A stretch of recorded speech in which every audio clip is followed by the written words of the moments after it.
পাথরের উপর যে সাদা রঙের জিনিসটা দেখতে পাচ্ছেন ওটাকে বলে সি অ্যানিমন। এটা কিন্তু অ্যাকচুয়ালি একটা প্রাণী, কিন্তু পৃথিবীতে এমন কিছু প্রাণী আছে যাদের চলাফেরা করতে পারে না, এক জায়গাতেই থাকে।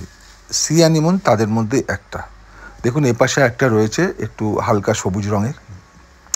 সি অ্যানিমন সমুদ্রের পরিবেশ রক্ষায় খুব গুরুত্বপূর্ণ ভূমিকা পালন করে। না, আপনারা ভাববেন না যে আমি সমুদ্রের তলায় স্কুবা ডাইভিং করে এই ছবিটা তুলছি। এটা আমি একটা মেরিন অ্যাকোরিয়াম থেকে ছবিটা তুলছি। এই সি অ্যানিমন কিন্তু বিষাক্ত হয়, মানে এর মধ্যে একটা কাঁটা থাকে, সেই কাঁটাটা মানুষ এবং অন্যান্য প্রাণীদের পক্ষে বেশ ক্ষতিকারক। আবার অদ্ভুত একটা ব্যাপার হচ্ছে, কিছু এমন প্রাণী আছে যাদের এই কাঁটায় কিছু হয় না, উপরন্তু তারা এই সি অ্যানিমনের মধ্যে আশ্রয় নেয় যাতে অন্যান্য প্রাণীরা তাদেরকে আক্রমণ না করতে পারে। এটা একটা সহাবস্থান, শান্তিপূর্ণ সহাবস্থান বলা যায়। ধন্যবাদ।